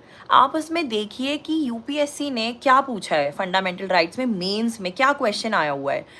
उसके बाद आप ये देखिए कि क्या आप उसको पूरा फंडामेंटल राइट्स टॉपिक पढ़ने के बाद क्या आप अपने आप को इतना सक्षम महसूस कर पा रहे हैं कि आप उसका आंसर लिख सकते हैं। अगर आपको ऐसा लग रहा है कि थोड़ा सा भी लग रहा है, मैं ये नहीं कहूँगी कि आपको बिल्कुल परफेक्ट लग रहा है, अगर आपको थोड़ा सा भी लग रहा है ना, प्लीज़ आप आंसर लिखिए और उसके बाद ना आप थोड़ा सा उसको इवैल्यूएट कीजिए। क्योंकि जब हम आंसर लिखते हैं ना, ट्रस्ट मी, हमारे अंदर ना एक स्टूडेंट वाली वाइब होती है, हम उसके अकॉर्डिंग लिखते हैं। बट जैसे ही वो आंसर ख़त्म हुआ ना, now start considering yourself as an evaluator. See, self evaluation बहुत अच्छा होता है और वो बहुत वर्क करता है। तो जैसे ही आप उस इवैल्यूएशन वाले मोड में चले जाएंगे ना, आपको अपने ही उस आंसर में ना 50 कमी दिखने लगेंगी। तो बस आपको वही करना है, आप सेल्फ इवैल्यूएशन कीजिए और उसके बाद आप उस आंसर को ना एक इवैल्यूएटर की नज़र से ना उसमें कुछ पॉइंट्स ऐड कीजिए कि अगर इसमें ये चीज़ें और होती तो ये और बेहतर होता। अब ये तो हो गया प्रीवियस ईयर पेपर्स के लिए, उसका यही एक तरीका है उनको प्रैक्टिस करने का। वैसे आजकल बहुत से मॉडल आंसर्स आ गए हैं मार्केट में प्रीवियस ईयर पेपर के लिए, तो मैं एक दो अच्छी बुक्स उसके रिगार्डिंग आपको रिकमेंड कर दूंगी अभी डिस्क्रिप्शन में। मैं यहाँ पे कुछ नाम नहीं ले रही हूँ, बट मैंने जो रेफ़र की थी तो मैं वो लिख कर दे दूँगी कि मैंने प्रीवियस ईयर के लिए कौन से मॉडल आंसर्स रेफ़र किए थे, और वो बहुत ही अच्छे आंसर्स हैं अगर आप उनको देखना चाहें तो अपने आप को इवैल्यूएट करने के लिए। उसके अलावा जैसे मैंने अभी प्रीलिम्स में बात की टेस्ट सीरीज़ के बारे में, सी टेस्ट सीरीज़ इंपॉर्टेंट है, उनको इग्नोर नहीं किया जा सकता। अब वो कोचिंग की है, कोचिंग की है, और तो उसके अलावा तो कोई ऑप्शन है नहीं। तो आप किसी भी अच्छी कोचिंग की जहाँ पर भी आपका दिल लगता हो, आपको जिस पर भी थोड़ा भरोसा हो कि ये अच्छा एक कोचिंग इंस्टीट्यूट है, इनका काफ़ी अच्छा कंटेंट होता है, तो आप उनकी कोचिंग की टेस्ट सीरीज़ उठा लीजिए, मेंस की भी। अब उनकी एक अच्छी बात एक्चुअल में क्या होती है ना, कि वो लोग है ना उसके मॉडल आंसर्स प्रोवाइड करते हैं। अब मॉडल आंसर्स हैं, वो पूरा मॉडल आंसर नहीं होता है, क्योंकि वो बहुत बड़ा होता है, उसके वर्ड लिमिट अगर आप काउंट करेंगे ना तो वो बहुत एक्सीड करती है। बट उसमें ना आपको ना एक जनरल पैटर्न समझ में आता है कि उस क्वेश्चन की ना एक्चुअल में डिमांड क्या है, क्योंकि उनके मॉडल आंसर में ना वो उसकी डिमांड ज़रूर एड्रेस करते हैं। और ये किसी भी एक अच्छे आंसर के लिए ना बहुत इंपॉर्टेंट है कि उस क्वेश्चन की ना डिमांड एड्रेस हो। सी, क्वेश्चन में ना दो चीज़ें होती हैं, एक होता है अच्छा कंटेंट और एक होती है क्वेश्चन की डिमांड को एड्रेस करना। तो आपको ना स्कोर करने के लिए क्या चाहिए कि आप उसकी डिमांड को एड्रेस कर पा रहे हैं। अगर वो नहीं हो रही है और आपके पास बहुत अच्छा कंटेंट है, बहुत अच्छी नॉलेज है और उस टॉपिक के बारे में आपको जो पता था ना आपने सब लिख दिया वहाँ पे, पर आपने क्वेश्चन की डिमांड को एड्रेस नहीं किया, तो फिर आपको उसमें मार्क्स नहीं मिलेंगे। और ये चीज़ समझने में ना बहुत टाइम लगता है, मुझे भी बहुत टाइम लगा कि एक्चुअली डिमांड एड्रेस हो रही है नहीं हो रही है, मैंने क्या लिखा है इसके अंदर। तो ये सब चीज़ें समझने में ना थोड़ा सा टाइम लग जाता है, और यही सब हमें एक्चुअली सीखना होता है, यही सब हमें एनालाइज करना होता है।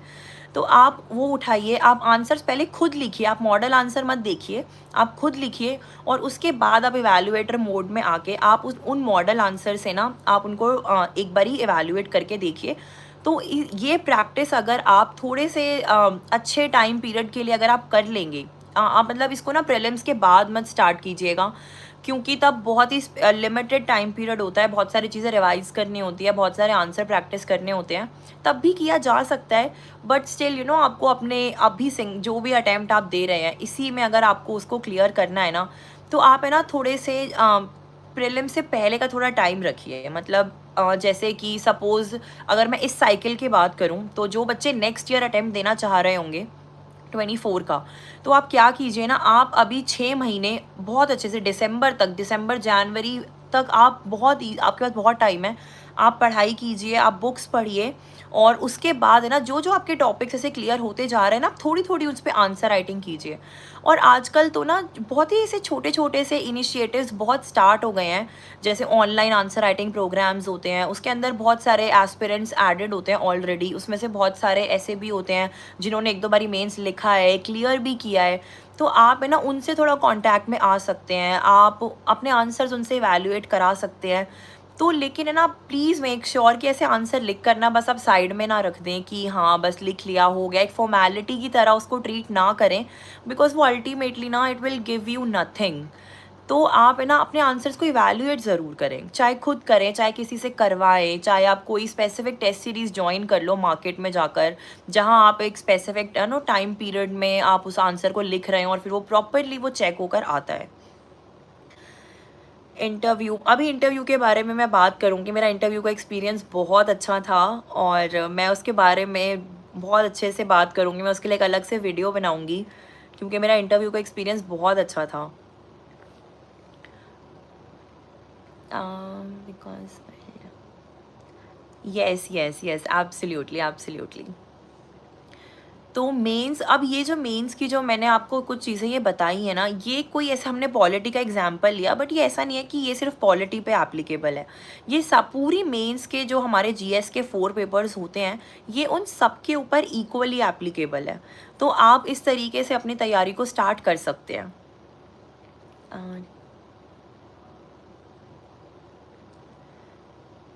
Reasons behind to clear the UPSC in your 6 attempts.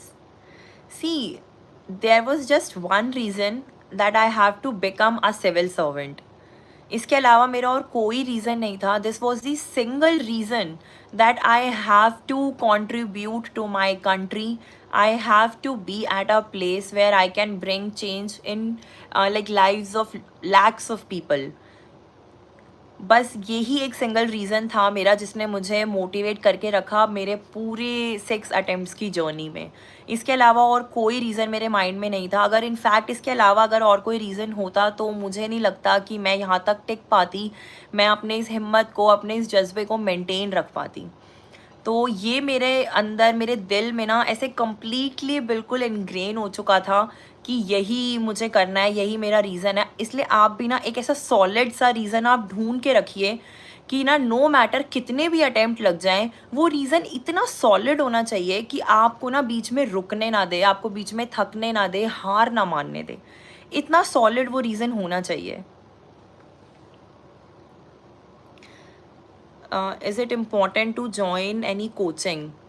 Akash Gupta, hello Akash. See Akash, मुझे ऐसा लगता है कि कोचिंग इंस्टीट्यूट ज्वाइन करना ना कोई कंपल्शन नहीं है, या फिर कोई वो ऐसा नहीं है, कोई ना वो कोई पेनिश या कोई रामबाण नहीं है कि अगर आप ना किसी कोचिंग को ज्वाइन कर लेंगे ना तो आप डेफिनेटली एग्ज़ाम क्लियर कर लेंगे और अगर आप नहीं करेंगे तो वो नहीं होगा. ऐसा नहीं होता है. बहुत सारे हम देखते हैं आजकल, तो हमारे ऐसे जितने भी बच्चे सेलेक्ट होते हैं, जो भी सक्सेसफुल कैंडिडेट्स हैं, आप उनमें से देखना एटलीस्ट 30 to 40-50% भी ऐसे होंगे जिन्होंने कोई कोचिंग इंस्टीट्यूट ज्वाइन नहीं किया होगा. उसके बिना भी उन्होंने एग्ज़ाम को क्लियर किया है. सो मैं एक चीज़ बोलूँगी, लेकिन वो है गाइडेंस. गाइडेंस के बिना आप एग्ज़ाम नहीं क्लियर कर सकते हैं, क्योंकि गाइडेंस के बिना किसी भी मंजिल को, अगर आपको रास्ता ही नहीं पता कि आपको कहाँ चलना है, तो आप अपनी मंजिल तक कैसे पहुँचोगे. ये एक बहुत ही सिंपल सी बात है. अगर आपको किसी एक पर्टिकुलर प्लेस पे जाना है, सपोज़ मुझे कहीं जाना है, मुझे दिल्ली में ही कहीं ट्रैवल करना है, मुझे महरौली जाना है. अगर मुझे महरौली का रास्ता ही नहीं पता तो मैं वहाँ कैसे पहुँचूँगी. मैं तो घूमती रहूँगी ना पूरी दिल्ली में. तो ये बिल्कुल एक जनरल सी बात है कि इस एग्ज़ाम को क्लियर करने के लिए आपको गाइडेंस ज़रूर चाहिए. मैं कोचिंग नहीं बोल रही हूँ. आप कोचिंग से वो गाइडेंस लो, आप किसी सीनियर से लो, किसी टॉपर से लो, या फिर आप खुद चीज़ों को एनालाइज करके समझो, लेकिन आपको गाइडेंस चाहिए. तो अब आप खुद अपने लिए डिसाइड करो कि आपके पास अगर अच्छी गाइडेंस अवेलेबल है, ऑलरेडी कोई है आपको गाइड करने के लिए, बताने के लिए, कोई टीचर, मेंटोर, कोई भी, कोई फ्रेंड, तो फिर आपको ज़रूरत नहीं है किसी भी चीज़ की. आप अपने आप से पढ़ाई करो, क्योंकि कोचिंग भी अगर आप लेते हैं ना, कोचिंग में अगर आप जाएंगे तो वहाँ पर भी ना टीचर्स आपको यही बोलेंगे कि बेटे आपको ना सेल्फ स्टडी करनी ही पड़ेगी. वहाँ पर बैठकर क्लास में जो सीख लिया उसके बेसिस पे आप एग्ज़ाम क्रैक नहीं कर सकते हैं. आपको घर आके एटलीस्ट 5 to 6 आवर्स की सेल्फ स्टडी करनी ही करनी पड़ेगी. तो अगर आपके पास स्ट्रैटेजी है, आपके पास गाइडेंस है, तो आप कोचिंग में जाकर अपना टाइम वेस्ट ना करें. फिर आप घर पे अपना जहाँ भी आप पढ़ाई करते हैं आप रहें और आप खुद से सेल्फ स्टडी करें. आप खुद सारी चीज़ों को सीखें, समझें, रिवाइज़ करें. तो वो मुझे लगता है कि ज़्यादा बेनिफिशियल है इस एग्ज़ाम को क्रैक करने के लिए.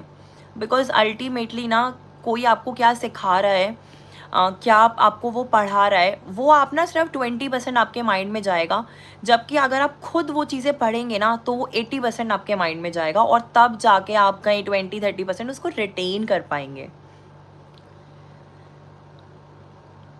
Lot of book list available. Yes, definitely there are lot of book list available. I know that.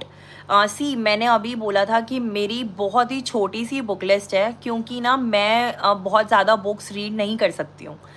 तो सबका अपना इंटरेस्ट होता है, कुछ लोगों को रीडिंग का बहुत शौक होता है, मुझे ऐसा कुछ बहुत ज़्यादा खास शौक नहीं है बुक्स रीड करने का। तो इसलिए मेरी बहुत ही एक लिमिटेड सी बुक लिस्ट है, और वो भी ना मैंने खुद समझी है, क्योंकि जैसा मैंने बताया कि मेरे पास गाइडेंस नहीं थी। तो स्टार्टिंग के अपने ना 2-3 अटेम्प्ट्स में फेल होकर, गिर कर, संभल कर मैंने खुद सीखा है कि क्या चीज़ वर्क करेगी और क्या चीज़ नहीं वर्क करेगी। उसके अकॉर्डिंग ही मैंने वो बुक लिस्ट जो है ना वो फाइनल की है। तो मैं उसको मेंशन कर दूँगी, मैं अपने जो भी मेरे पेजेस हैं मैं सब जगह उसको शेयर कर दूँगी, ताकि वो ज़्यादा से ज़्यादा लोगों तक पहुँच पाए। आप लोग प्लीज़ उसको देख लीजिएगा, और अलग से कोई डाउट हो तो आप वो मुझसे पूछ सकते हैं, या किसी स्पेसिफिक बुक के रिगार्डिंग आपको कोई सजेशन चाहिए तो वो आप पूछ सकते हैं।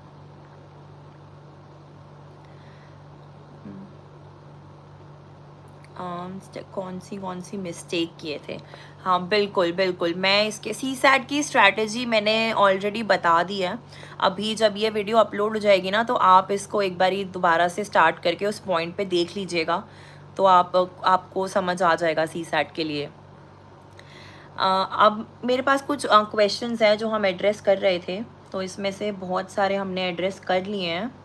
सी इसमें ना एक क्वेश्चन है जो मुझसे बहुत सारे बच्चों ने पूछा है कि एनसीईआरटीज़ के बारे में जो एक जनरल ओपिनियन है कि नई वाली पढ़े या पुराने वाली पढ़े, कैसे पढ़े, पढ़नी है या नहीं पढ़नी है, कौन कौन सी पढ़े। तो एनसीईआरटीज़ के बारे में सी वो ना आपका ना एक बेस क्रिएट करती है। जैसे घर बनाने के लिए हम एक बेस क्रिएट करना होता है ना, उसके बिना नहीं बना सकते हम लोग, एक फाउंडेशन जो होती है। एनसीईआरटीज़ ना वही है, वो आपकी ना फाउंडेशन को क्रिएट करती है, आपके बेसिक्स को थोड़ा सा स्ट्रॉन्ग बनाने में हेल्प करती है। तो आप उसको इग्नोर ना करें, आप एनसीईआरटीज़ ज़रूर पढ़ें। अब जो ये बात है ना कि नए वाली पढ़ें पुराने वाली पढ़ें, सी अगर आप कुछ कुछ एनसीईआरटीज़ हैं जिनका न्यू एडिशन बहुत अच्छा आया है मार्केट में, जैसे कि स्पेशली हिस्ट्री, सो एंशियंट मेडिवल हो गया, कल्चर हो गया, इनके जो न्यू एडिशंस हैं ना आप उनको पढ़ सकते हैं। और बहुत ज़्यादा डिफरेंस नहीं है पुरानी और नई में। इनफैक्ट मैं ये बोलूँगी कि with the changing nature of exam, so you should read the new NCERTs, because पुराने वाली तो पुरानी है ना, वो बहुत पुरानी हो गई हैं, और अब जितना एग्ज़ाम का नेचर चेंज हो गया है ना, तो वो आप नए वाली एनसीईआरटीज़ को थोड़ा सा खुद ना मतलब ऐसे गवर्नमेंट ने उस तरीके से प्रिपेयर किया है कि उसके अंदर कुछ नई चीज़ें ऐड की हैं, तो वो हमें भी पता होनी चाहिए। और स्पेशली हिस्ट्री के लिए तो मैं ज़रूर रिकमेंड करूँगी, क्योंकि मैंने भी अपने इस वाले अटैम्प्ट में अपने प्रीलिम्स से पहले न्यू एनसीईआरटीज़ की रीडिंग मैंने ले ली थी, तो मैं कहूँगी कि आप वो ज़रूर रीड कर लें। उसके अलावा तो बाकी तो हमारी स्टैंडर्ड बुक्स हैं ही, जैसे स्पेक्ट्रम वगैरह है, वो तो आपको करनी ही करनी है। बट हम अभी एनसीईआरटीज़ की स्पेसिफिक बात कर रहे हैं, तो आप मेरे हिसाब से आप लोग न्यू एनसीईआरटीज़ रीड करें। मिस्टेक्स के बारे में अभी हम बात करेंगे। अभी एक बारी हम ये सब थोड़ा सा एंड ऑफ द डिस्कशन में अगर हम ये चीज़ें लें तो ज़्यादा बेटर होगा।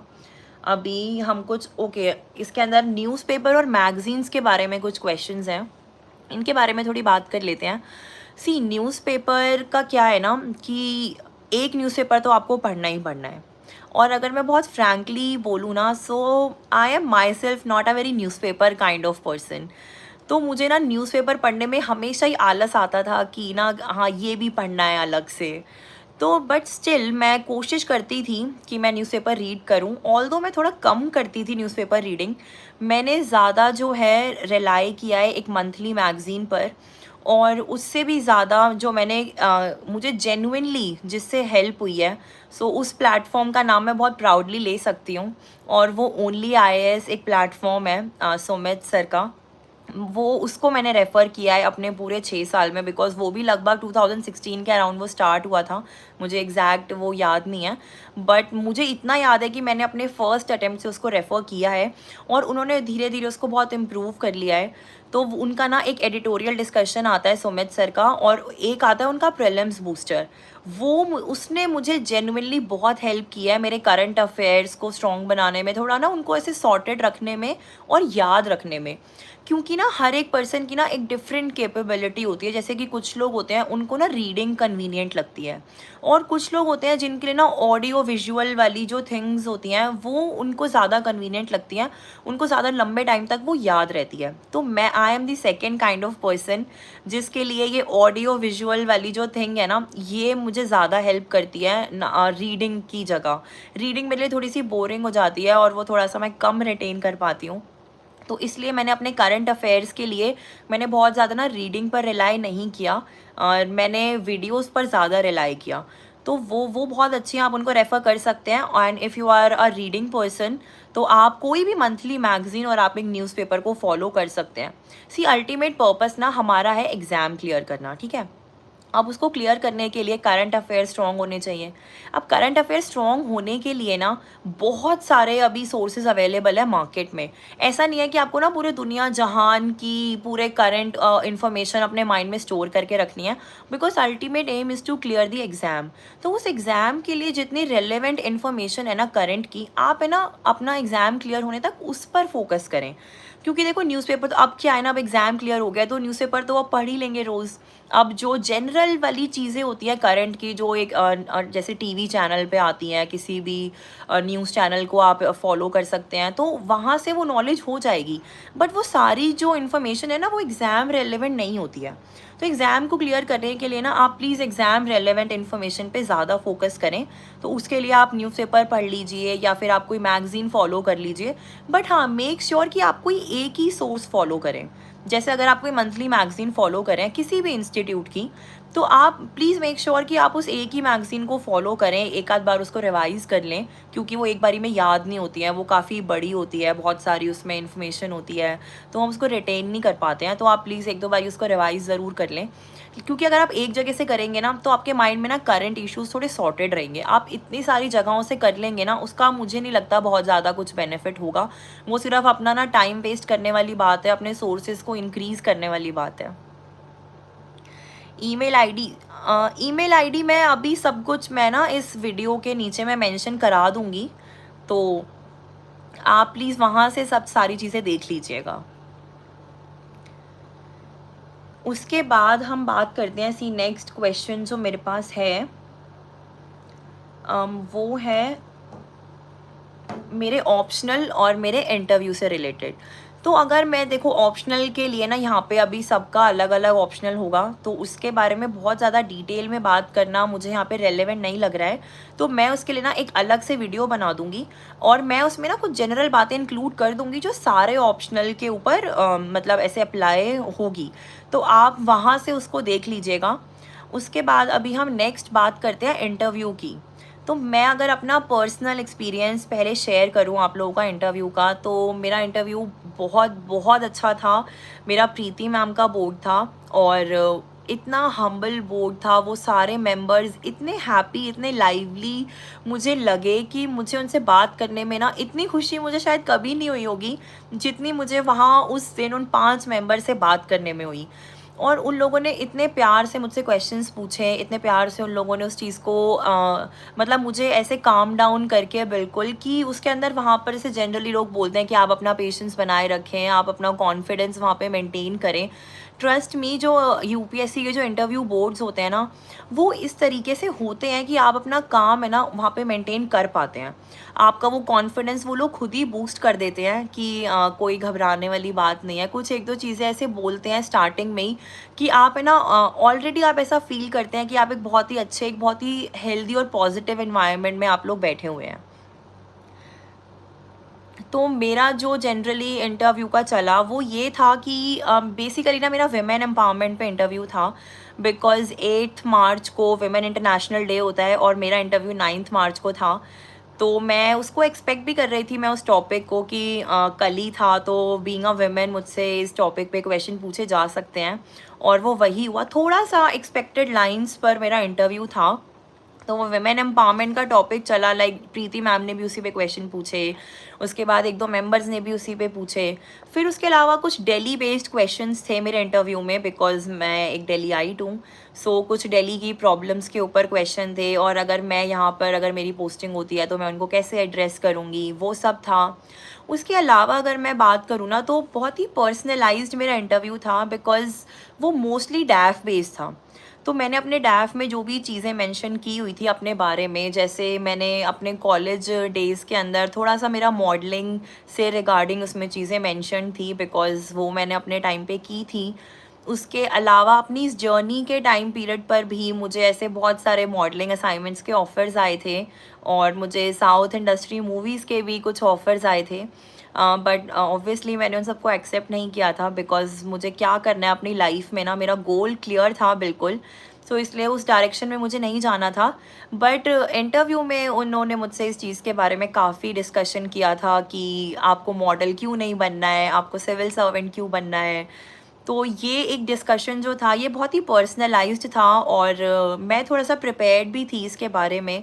तो मुझे लगता है कि मैं उन लोगों को अच्छे आंसर्स दे पाई वहाँ पे, जिससे वो थोड़ा सा इम्प्रेस हुए होंगे मे बी, और इसीलिए उन्होंने मुझे 193 मार्क्स दिए हैं इंटरव्यू में, which is a very very good score. तो इसलिए मुझे लगता है कि मेरा इंटरव्यू बहुत अच्छा हुआ था, और मैं उसमें अच्छे मार्क्स एक्सपेक्ट कर रही थी, बिकॉज मेरी जो पर्सनल फीलिंग थी इंटरव्यू को लेके वो बहुत अच्छी थी। तो अब हम अगर इंटरव्यू की प्रिपरेशन की बात करें, अगर मेरा एक्सपीरियंस सुनने के बाद आपको ऐसा लग रहा होगा, तो मैं आपको थोड़ा सा उसका बता देती हूँ। सी इंटरव्यू का ना, मैं मतलब मुझे ऐसा लगता है कि मेरी जो पर्सनालिटी है वो थोड़ी सी एक हैप्पी और एक लाइवली मेरा नेचर है। तो इसलिए ना इंटरव्यू को लेके मेरे माइंड में हमेशा से ये बात क्लियर थी कि मैं जैसी हूँ, मैं अपनी ओरिजिनल पर्सनालिटी ही वहाँ पर लेकर जाऊँगी, उसी तरीके से मैं वहाँ पे बात करूँगी। मुझे कोई भी ऐसे आर्टिफिशियल पर्सनालिटी अपनी नहीं रखनी है, बिकॉज़ वो लोग बहुत ही एक्सपीरियंस्ड लोग हैं, उन्हें समझ में आ जाता है कि कौन बच्चा ओरिजिनल है और कौन यहाँ पे प्रिटेंड कर रहा है। तो ओरिजिनलिटी के मार्क्स होते ही होते हैं, ये आप ध्यान रखें कि उसके मार्क्स होते हैं, तो आप वहाँ बैठ के कुछ प्रिटेंड ना करें। और रही बात प्रिपरेशन की, तो कुछ बेसिक सी चीज़ें होती हैं जो आपको प्रिपेयर करनी चाहिए अपने इंटरव्यू के लिए। जैसे कि आपका डैफ जो आपने फिल किया है ना, अपने बारे में आपने जो भी लिखा है, एटलीस्ट वो आपको पता होना ही चाहिए, क्योंकि वो आपके बारे में है। उन भी चीज़ों के बारे में अगर आप मना कर दोगे ना कि नहीं पता, तो वो थोड़ा सा ऐसे हो जाता है कि या तो आपने झूठ लिखा है, या फिर जो एक सेल्फ अवेयरनेस जो होती है ना, this is a very good quality ना, सेल्फ अवेयरनेस। दैट मीन्स कि आप ना उसको लैक करते हो कहीं ना कहीं, अगर आपको अपने बारे में भी चीज़ें नहीं पता, या फिर आप उनको आंसर नहीं कर पा रहे हो। तो मेक श्योर कि आप उनको बहुत ही अच्छे से आप प्रिपेयर कर लें अपने डैफ को। उसके अलावा अगर हम बात करें, तो एक होता है करंट अफेयर्स। तो कुछ कुछ इंटरव्यू ऐसे होते हैं जहाँ पर ना ये डैफ डिस्कशंस नहीं होता है, डैफ बेस्ड क्वेश्चंस नहीं होते हैं। वहाँ पर सिर्फ इंटरव्यू में आपके ये करंट अवेयरनेस और जो भी ये जनरल इश्यूज हैं हमारी सोसाइटी के, हमारी कंट्री के, या फिर हमारे जो कनेक्शंस हैं, हमारे इंटरनेशनल रिलेशंस हैं, उनके बारे में वो लोग आपसे पूछते हैं। तो मेक श्योर कि आप है ना कुछ ऐसे जो उस टाइम पर स्पेशली मेंस के बाद जो करंट इश्यूज चल रहे होते हैं, आप प्लीज़ उनको थोड़ा डिटेल में स्टडी कीजिए, और उन पे ना एक अपना ओपिनियन फॉर्म कीजिए। क्योंकि वहाँ पर ना आपका नॉलेज टेस्ट नहीं हो रहा है, वो आपसे ये नहीं पूछेंगे कि ये करंट इशू है, इसको थोड़ा एलैबोरेट कर दो। वो तो उनको भी पता है कि क्या करंट इशू है। वो अगर ऐसा पूछते भी है ना, तो एलैबोरेट करने के बाद है ना, अल्टीमेटली वो पूछेंगे कि इस पे आपका क्या ओपिनियन है, आपके अकॉर्डिंग क्या होना चाहिए। तो इसलिए मेक श्योर कि आपका ओपिनियन जो है ना, वो उन इश्यूज़ पर तैयार हो। जैसे कि आजकल तो बहुत ही ऐसे, जैसे हम, जब मैं अभी इंटरव्यू की प्रिपरेशन कर रही थी, तो उस टाइम पर है ना कुछ इश्यूज थे, जैसे हमारी जुडिशरी को लेके, एक दिल्ली में एक LG CM कॉन्फ्लिक्ट को लेकर। उसके अलावा जो हमारे जो कुछ सोसाइटी से रिलेटेड पर्सनल इश्यूज होते हैं, जैसे कि लिव इन रिलेशनशिप्स वगैरह, बहुत ज़्यादा उस टाइम न्यूज़ में आ गए थे।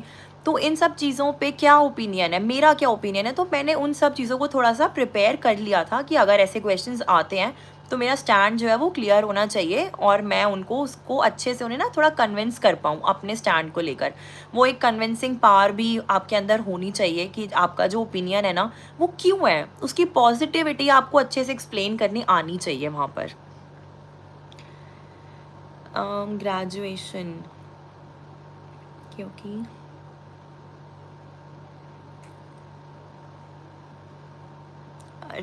राजन, आप है ना, मुझे आप अलग से आपकी जो ये पर्सनल क्वेरी है ना, आप मुझे अलग से इसके लिए डीएम कर लेना, हम इसके बारे में ना अलग से बात कर लेंगे। अभी मैं चाह रही हूँ कि हम ऐसे कुछ जनरल टॉपिक्स के बारे में बात करें जिससे सबको बेनिफिट हो। अगर मैं बहुत ज़्यादा स्पेसिफिक क्वेरीज यहाँ पर उठाऊँगी तो वो सबके लिए हेल्पफुल नहीं होगी। तो आप है ना उसके रिगार्डिंग मुझे आप अलग से आप मेरी ईमेल आईडी पर मुझे भेज देना, या फिर आप मुझे मेरे सोशल मीडिया के किसी भी प्लेटफॉर्म पर आप मुझे डीएम कर लेना, तो मैं वहाँ आपको रिप्लाई कर दूँगी। हम एक दो क्वेश्चंस और उठा लेते हैं जो जनरल हैं हमारे पास। सो यहाँ पर ओके, हम एक प्लान बी के बारे में ज़रूर बात कर लेते हैं। इंस्टा आईडी मैं अभी सब यहाँ पे डिस्क्रिप्शन में मेंशन करा दूँगी। हम यहाँ पे बात कर लेते हैं एक प्लान बी भी, एक जो है एक जनरल क्वेश्चन मुझे लगता है सबके माइंड में होता है, तो मैं बहुत ही फ्रैंकली इसके बारे में आप लोगों से बात करना चाहूँगी। मैंने ये गलती की है कि मैंने कोई बहुत स्ट्रॉन्ग प्लान बी नहीं रखा था अपने लिए, क्योंकि जब मैंने प्रिपरेशन स्टार्ट की थी ना, तो उस टाइम पर ये था कि हो जाएगा हो जाएगा, एक नहीं हुआ दो नहीं हुआ, चलो कोई नहीं, अभी बचे हुए हैं अटेम्प्ट, हो जाएगा हो जाएगा। मेरा हमेशा से ना यही एक ओरिएंटेशन था कि मैं इस बार नहीं, कोई नहीं, मैं नेक्स्ट टाइम कर लूँगी, नेक्स्ट टाइम कर लूँगी। तो मुझे ना बहुत कभी प्लान बी के बारे में ना बहुत अच्छे से सोचने का टाइम नहीं मिला, तो इसलिए मेरा कोई बहुत सॉलिड प्लान भी नहीं था। बट हाँ, इस बार जब मेरा ये लास्ट अटेम्प्ट था तो डेफिनेटली ये चीज़ माइंड में आती है कि अगर इस बार भी अगर 1% नहीं होता है तो तब मैं क्या करूँगी। तो उसके लिए जैसा कि मैंने अभी आप लोगों को बताया कि बहुत से ऐसे कुछ मेरे को ऑफ़र्स आ रहे थे ऑलरेडी, कुछ असाइनमेंट्स के लिए, कुछ एक दो मुझे कुछ मूवी इंडस्ट्री के लिए भी एक दो कुछ ऑफ़र्स आ रहे थे फ्रॉम साउथ। तो मैं थोड़ा-सा अपने बैक ऑफ द माइंड मैंने उस चीज़ को रखा हुआ था एज़ प्लान बी, कि अगर बिल्कुल ही कुछ नहीं होता है तो फिर ठीक है, मैं अपने दूसरे पोटेंशियल को हार्नेस करने की कोशिश करूँगी, मैं कुछ अच्छे उसमें कुछ काम करने की कोशिश करूँगी, अपने पैरों पे खड़े होने की पूरी कोशिश करूँगी। तो वो मेरा एक प्लान बी था। लेकिन ये एक ऐसा प्लान भी है जो मुझे ना इवेंचुअली अपनी इस प्रिपरेशन में समझ आया या मुझे मिला, क्योंकि मुझे बहुत सारे लोगों ने ऐसा बोला, मुझे ऐसे ऑफर्स आए, इसलिए वो मुझे समझ में आया। बट ये कोई ऐसा ना लाइक सबके ऊपर एप्लीकेबल एक प्लान भी नहीं है, तो इसलिए सबका अपना डिफरेंट होता है, सबके पास अपने कुछ पोटेंशियल है। यूपीएससी के अलावा भी हर एक के अंदर मेरा मानना है कि एक पोटेंशियल होता है किसी फील्ड में एक्सेल करने का। तो आप है ना उसको विद इन टाइम प्लीज़ आप उसको पहचान लें अपनी, इनफैक्ट मैं कहूँगी अपनी प्रिपरेशन स्टार्ट करने से पहले ही आप उसको पहचान लें कि आपका क्या पोटेंशियल है, आप किस और चीज़ में बहुत अच्छा कर सकते हैं, और आप उसको ना माइंड में लेके चलें। इनफैक्ट साथ की साथ है ना थोड़ा सा उस चीज़ पे भी वर्क करते रहें अगर आपके लिए पॉसिबल है तो। But one thing is for sure, plan B should definitely be there, definitely. बिना उसके यूपीएससी ना सिर्फ एक एग्ज़ाम है, इसको ना अपनी लाइफ ना बनाएं। जैसे कुछ लोग सुसाइड कर लेते हैं, कुछ लोग डिप्रेशन में चले जाते हैं, प्लीज़ ऐसा ना होने दें अपने साथ, क्योंकि at the end of the day ना ये सिर्फ एक एग्ज़ाम है, ठीक है। ये आपको ना एक सर्विस, एक नौकरी आपको एक प्रोवाइड कर रहा है। अगर ये नहीं भी होता है, इसके अलावा भी हमारे देश में आज के टाइम में स्पेशली बहुत अपॉर्चुनिटीज़ हैं जहाँ पर आप जा सकते हैं, आप कुछ अच्छा कर सकते हैं, आप अपने पैरों पे खड़े हो सकते हैं, और साथ के साथ आप अपनी कंट्री के लिए कंट्रीब्यूट भी कर सकते हैं। अगर आपके अंदर वैसी इंस्पिरेशन है अपने देश के लिए कुछ करने वाली, तो उसके लिए भी बहुत सारे प्लेटफॉर्म्स अवेलेबल है, तो आप वो भी कर सकते हैं। या प्लीज़ आप एटलीस्ट उन ऑप्शंस को अपने माइंड में लेके चलिए। और बाकी अगर मेरा मानना है आप फिर भी आप एक राइट स्ट्रैटेजी से अगर प्रोसीड करेंगे तो आप डेफिनेटली एक सिविल सर्वेंट ज़रूर बन जाएंगे। क्या you can even go to के ये क्लास 12th का जो है जो क्लास 12th वाले बच्चे हैं, मैं इनको यही मैंने अभी पहले भी बोला था, मैं दोबारा यही बोल रही हूँ कि प्लीज़ आप लोग है ना अभी अपनी पढ़ाई पे ही फोकस कीजिए। अभी आपको यूपीएससी की किसी रिगरस प्रिपरेशन की ज़रूरत नहीं है, उसके लिए 1.5 ईयर का टाइम सफिशेंट होता है। तो आप है ना अभी आपको ज़्यादा से ज़्यादा अगर कुछ करना है ना, please start reading a newspaper. थोड़ा सा ना करंट के साथ टच में रहिए, अपनी जनरल अवेयरनेस को ना इंक्रीज़ कीजिए कि आपके देश विदेश में क्या चल रहा है, आपका जो स्पेसिफिक एरिया है, जहाँ जिस भी स्टेट में आप रहते हैं, जिस एरिया में आप रहते हैं, वहाँ पर क्या चल रहा है, बस उनसे आप थोड़ा सा अपडेटेड रहिए। वो अभी के लिए उतना सफिशेंट है। बाकी आप अपने एकेडमिक्स पर ध्यान दीजिए, आप अपनी स्कूलिंग, अपनी ग्रेजुएशन, उसके बाद आप उसमें अच्छे से पढ़ाई कीजिए, अपने कंसेप्चुअल क्लैरिटी लेकर आइए जिस भी स्ट्रीम के आप हैं, अभी के लिए उतना सफिशेंट होता है।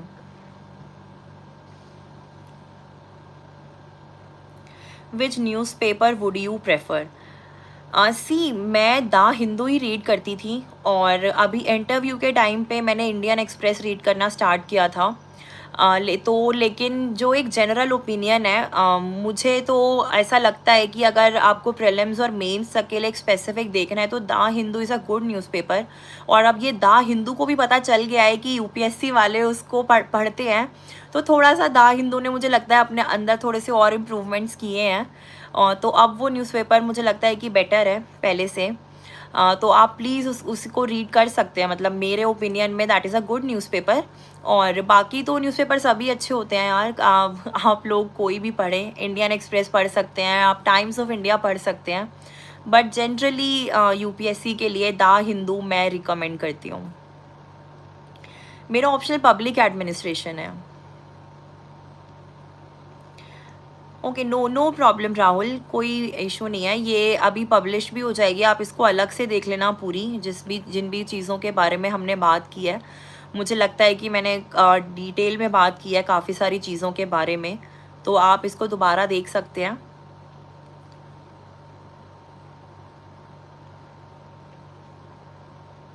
मंथली मैगजीन्स और newspaper reading daily basis is very important.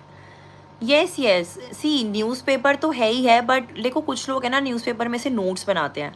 और अगर मैं अपने बारे में बात करूँ ना तो मैं मतलब I do not prefer that, क्योंकि मुझे लगता है कि वो बहुत टाइम कंज्यूमिंग होता है। आप पहले 2 घंटे लगा के अखबार पढ़ें, उसके बाद आप उसमें से नोट्स बनाएं, और वो इतने नोट्स बन जाते हैं फिर आप उनको कभी रिवाइज़ भी नहीं कर पाते हैं, तो वो एक बहुत ज़्यादा टाइम वेस्टेज वाली चीज़ मुझे लगती है।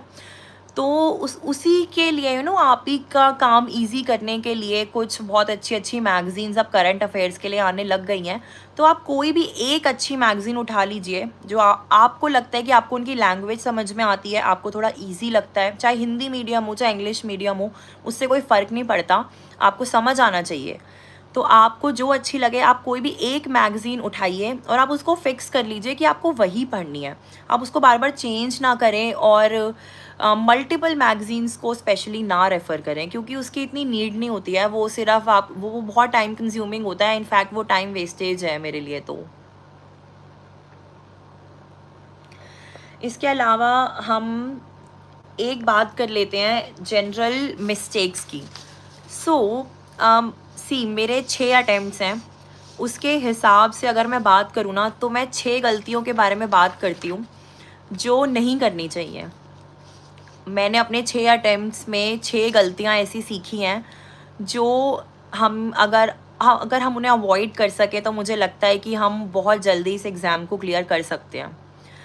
तो मैं अगर पहली गलती के बारे में अगर अब मैं अपनी पहली गलती के बारे में बात करूँ ना तो वो है सिलेबस से पूरी तरीके से रूबरू होना।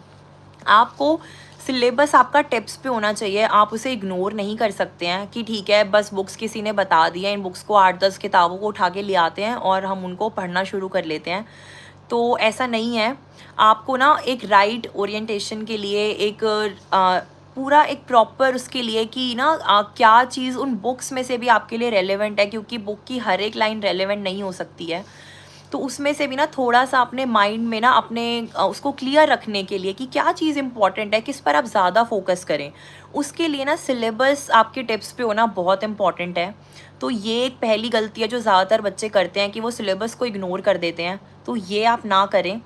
हम दूसरी गलती के बारे में बात करते हैं, वो है रिवीजन, लैक ऑफ रिवीजन। सो क्या होता है ना कि इतनी सारी बुक्स अवेलेबल है मार्केट में, इतना कंटेंट अवेलेबल है, प्लीज़ सारे कंटेंट के पीछे मत भागो। और जैसे कि बहुत ही प्रोमिनेंटली हम लोग बोलते हैं कि आपको डिस्ट्रिक्ट कलेक्टर बनना है, आपको बुक कलेक्टर नहीं बनना है, तो आप प्लीज़ अपने बुक सोर्सेज को लिमिटेड रखें, अपने सारे सोर्सेज को आप लिमिटेड रखें और उनको मल्टीपल टाइम्स रिवाइज़ करें। जनरली लोग बोलते हैं कि 2 से 3 बार रिवाइज़ करें, पर मैं बोलूँगी आप 5, 6, 7, 10 बार भी आप रिवाइज़ करें ना, वो भी मतलब उसके बिना इतना ईजी नहीं है, क्योंकि हम लोग रिटेन नहीं कर पाते हैं, क्योंकि बहुत सारा कंटेंट है, बहुत सारा। हमें इतनी सारी बुक्स पढ़नी है, इतना सारा हमारे पास कंटेंट है, हमारा सिलेबस ही इतना बड़ा है। अगर आप यूपीएससी का प्रिंट आउट निकालेंगे ना, वो अपने आप में एक छोटी सी बुक है सिलेबस वाली। तो बहुत सारा कंटेंट है। अब उसको रिटेन करने के लिए माइंड में ना 8 से 10 बार आप चीज़ों को रिवाइज़ करें, बार बार रिवाइज़ करें, 1 से 2 महीने 3 महीने के गैप पे, ताकि आप उन चीज़ों को याद रख पाएँ। ऐसा नहीं है कि एक बुक आपने एक साथ 10 बार बैठ के पढ़ ली, अब वो 10 साल तक आपको याद रहेगी, ऐसा नहीं होता है। सो साइकोलॉजी के अकॉर्डिंग थोड़े थोड़े गैप पर अगर आप उन चीज़ों को ऐसे रिवाइज़ करते हैं तो आप उनको बेटर रिटेन कर पाते हैं। तो ये दूसरी गलती है कि रिवीजन ना करना, इसको आप ना करें। उसके बाद अगर हम बात करें थर्ड मिस्टेक की, थर्ड मिस्टेक जो मुझे लगता है वो है कंसिस्टेंसी की। अगर आप कंसिस्टेंट नहीं है ना अपनी प्रिपरेशन में, तो भी थोड़ा सा मुश्किल हो जाता है, क्योंकि इसके अंदर ना 6 से 7 घंटे की सेल्फ स्टडी तो मतलब चाहिए ही चाहिए डेली बेसिस पे। मैं ये नहीं कहूँगी कि आप 15 घंटे पढ़ाई करो, इतना फैंसी डायलॉग मैं यहाँ पे नहीं देना चाहती किसी को भी कि 15 घंटे पढ़ाई करने से एग्ज़ाम क्लियर होगा। आप 6-7 घंटे अगर ढंग से थोड़ी कंसंट्रेशन और डेडिकेशन के साथ आप पढ़ाई कर पा रहे हैं ना, कि उन 6 घंटे में आपने जो पढ़ा है आपको समझ में आया है, आपको आप उसको रिटेन कर सकते हैं एटलीस्ट फॉर 1 डे, तो भी इसका मतलब है कि आपने उसको अच्छे से पढ़ा है। अगर आप उसको 1 या 2 दिन भी रिटेन कर पा रहे हैं तो उसके बाद तो रिवीजन से वो ग्रेजुअली इंक्रीज हो जाएगा उसका। बट वन गो में अगर आप एटलीस्ट 1 डे भी आप उसको रिटेन नहीं कर पा रहे हैं, तो दैट मीन्स आपने उसको कंसंट्रेशन के साथ नहीं पढ़ा है, या फिर आपको समझ में नहीं आया है कि आपने क्या पढ़ा है। तो आप प्लीज़ कंसिस्टेंट रहें और थोड़ा सा ना कंसंट्रेशन के साथ पढ़ाई करें। उसके बाद फोर्थ मिस्टेक की अगर मैं बात करूं, तो वो है एक कंपैरिजन। सी कंपैरिजन से मेरा क्या मतलब है, बच्चे ज़्यादातर क्या करते हैं ना, हम लोग मतलब अभी तो ठीक है, अब मैं अपने आप को एस्पिरेंट हमेशा ही समझूंगी, हमेशा अपनी वो लर्निंग थिंग ना मेंटेन करके रखनी चाहिए, क्योंकि लाइफ में सीखने की कोई लिमिट नहीं होती है, कोई एज नहीं होती है। तो हम लोग क्या करते हैं ज़्यादातर कि ना कंपेयर करते हैं खुद को दूसरों की स्ट्रैटेजी के साथ, दूसरों की उनकी जो कैपेबिलिटी है उसके साथ, उन वो किस तरीके के आंसर्स लिख रहे हैं, हमें ना अपने आप को कंपेयर करना स्टार्ट कर देते हैं दूसरों की सक्सेस देखकर। फिर हम उनके आंसर कॉपीज़ उठाते हैं, उन्होंने कैसा लिखा है, फिर अगर हमें वो अच्छा लग गया तो हम उनकी पूरी स्ट्रैटेजी उठा लेते हैं, उनकी पूरी बुक लिस्ट उठा लेते हैं। तो ये कंपैरिजन मुझे ऐसा लगता है कि ये बहुत ही डिज़ास्टरस थिंग है, ये नहीं करना चाहिए। सोसाइटी में किसी को भी ना, पेरेंट्स को अपने बच्चों को दूसरों से कंपेयर करना चाहिए, और ना हम लोगों को खुद, क्योंकि हर एक का अपना एक पोटेंशियल होता है, हर एक की अपनी एक कैपेबिलिटी होती है, एक खासियत होती है, उसको आप पहचानें और आप ना उसके अकॉर्डिंग काम करें। आप दूसरों से ज़रूर सीखें, वो उसमें कोई बुराई नहीं है, दूसरों के काम से, उनके एक्सपीरियंस से, उन्होंने जो लिखा है, जिस तरीके से चीज़ों को किया है, आप ना उनसे सीखें। लेकिन आप ना पूरा का पूरा उनको खुद के ऊपर इम्प्लीमेंट ना कर लें, क्योंकि वो ज़रूरी नहीं है कि जो स्ट्रैटेजी किसी और के लिए काम करी है वो आपके लिए भी सेम काम करेगी, क्योंकि आपके अंदर कुछ और पोटेंशियल है, आपकी कैपेबिलिटीज़ कुछ और है। हो सकता है कि जो चीज़ मैं 12 घंटे में पढ़ के समझ पाती हूँ, हो सकता है आप मुझसे बहुत ब्राइट हो, आप 6 घंटे में ही पढ़ के उस चीज़ को समझ सकते हैं।